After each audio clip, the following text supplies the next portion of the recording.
Hi guys! Welcome back sa bagong vlog ng Iron Makina Customs. I'm Paul Anthony Simon Cantos at ipapakita namin sa inyo yung pinaka-latest namin gawa, which is the Kawasaki Barako Bridge Style Concept.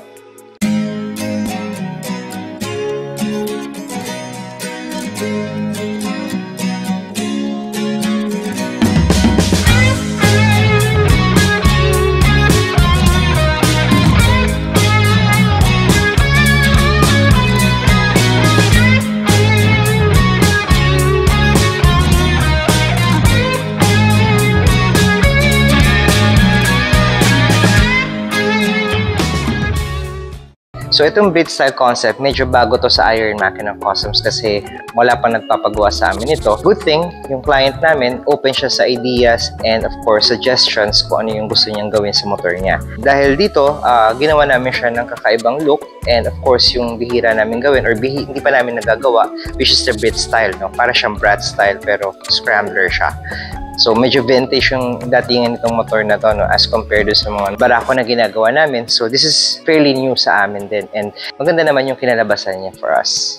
So, panoorin po natin yung video para i-run through natin kung ano yung mga ginawa namin dito in details. Okay guys, so ito yung Kawasaki Barako na bridge style concept. So, details tayo sa ating mga ginawa dito sa motor na ito. Naglagay tayo ng bridge style, of course, handlebar, which is, it's a I think 5 inches higher than the original. Tapos medyo naka-Y siya para medyo classic talaga yung look niya, no? Naglagay din tayo ng bar mounted na side mirror. So kagandaan yan, medyo nag-work talaga yung itsura nito dun sa mismong bridge style, no? So bagay na bagay talaga siya. Nag-convert tayo ng ating susian. If you notice, yung Kawasaki Barako kasi medyo malaki yung pinakasusian niya. So ginawa natin siyang mas maliit, no? Naghahanap tayo ng pwede pumasok dito sa Kawasaki na pwede natin gamitin na maliit lang. No? So, ito yun. Sa headlight, of course, aluminum headlight. Mas maliit siya. 4 inches lang siya. And it complements the look of the bike kasi nga ito yung parang pinaka-essence niya para magmukha talaga siyang bridge style. No? Medyo maliit yung headlight. Tapos, bulky yung body niya. No? Tapos, naglagay din tayo ng bullet signal light, which is chrome naman. Ayan. So, normally ginagamit natin black. Pero since ito ay bridge style, medyo chrome tayo ngayon. Tapos, naglagay din tayo ng custom fenders. This is stainless actually. Full stainless talaga siya. So, it works properly with how it looks kasi classic talaga siya. So, minimize natin. Nag-minimize tayo. Okay? Nag-minimize tayo ng chrome kasi nga sabi ng client, ayaw niya masyado ng chrome. So, konti lang inilagay natin. So, kumbaga binalanse lang natin siya. Tapos, sa rims, naglagay tayo ng 2.5 by 18s na rims. Ang ginamit natin, nag-local tayo. Gumamit tayo ng Leo tires. If I'm not mistaken, this is 4.10 or 3.5. Sa design-wise, nakuha namin siya na ito talaga yung bagay dito sa motor na to at bagay na bagay nga naman talaga siya. Yung combination niya, silver lang, tapos hindi kami naglagay ng black, no, para hindi masyadong loud. Kumbaga, bumagay lang talaga yung pinaka-concept niya dito sa motor na ito. So, sa exhaust, naglagay tayo ng bottle shaker exhaust. So, kagandahan dito, it's a custom exhaust as well. At bumagay talaga sa mismong motor ko. So, normally, ito naman talaga yung ginagamit talaga sa bridge style, no? So, maganda siya and maganda yung finish niya. Tapos, sa engine, hindi tayo nag-blackout ng engine. Ang ginawa lang natin dito sa engine, tinanggal lang natin yung pinaka parang breather niya na nagsusupply somewhere sa kanyang intake.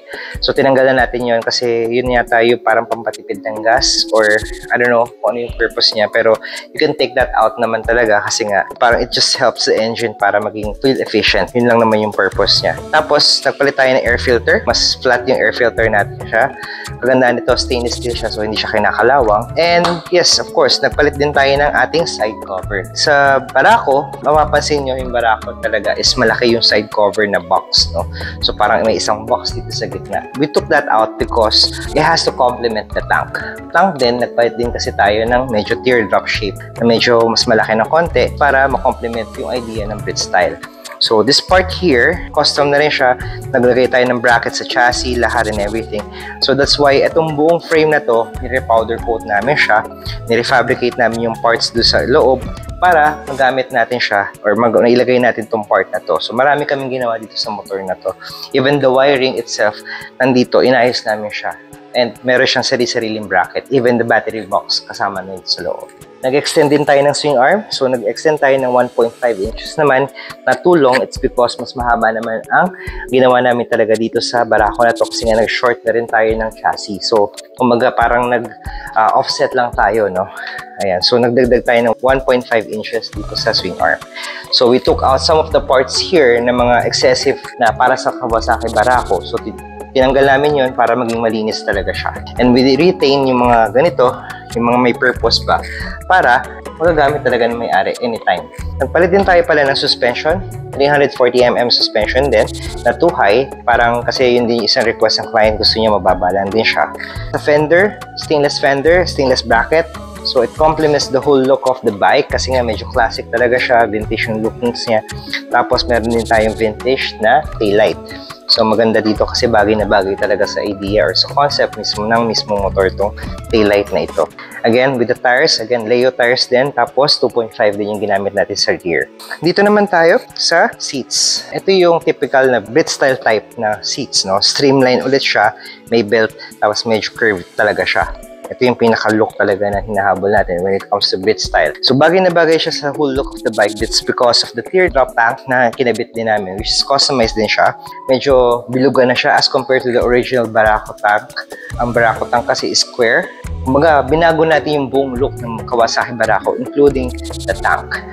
Nag-combination kami ng color na metallic yellow and black. Tapos, again, pinapinstripe na siya kay Jason. So, parang off-white yung pinaka-lining niya.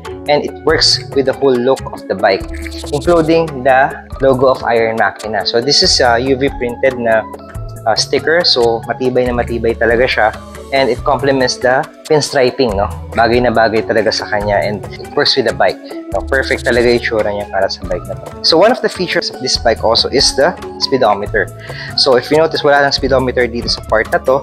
Nilagay namin siya dito sa area na to. Kagandahan yan, very visible pa rin siya and you know, parang medyo lumuwag yung part na to kasi we want na as clean as possible eh. So dito natin siya nilagay and it works properly because una-una, sakto din yung mga cables natin para dito sa design na ito. For the overall look, napakaganda niya and napakalinis niya tignan. So I think this is the first Barako na medyo full build talaga kasi nga basically change everything dito sa motor na ito. Okay guys, so I really hope na nagustuhan niyo yung buong look ng ating Kawasaki Barako, no?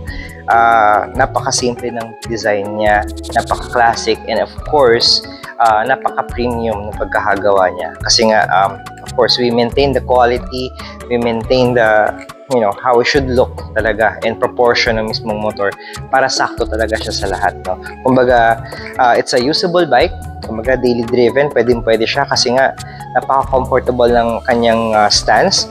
Tapos yung features na ginamit dito sa motor na to is of course street legal, no?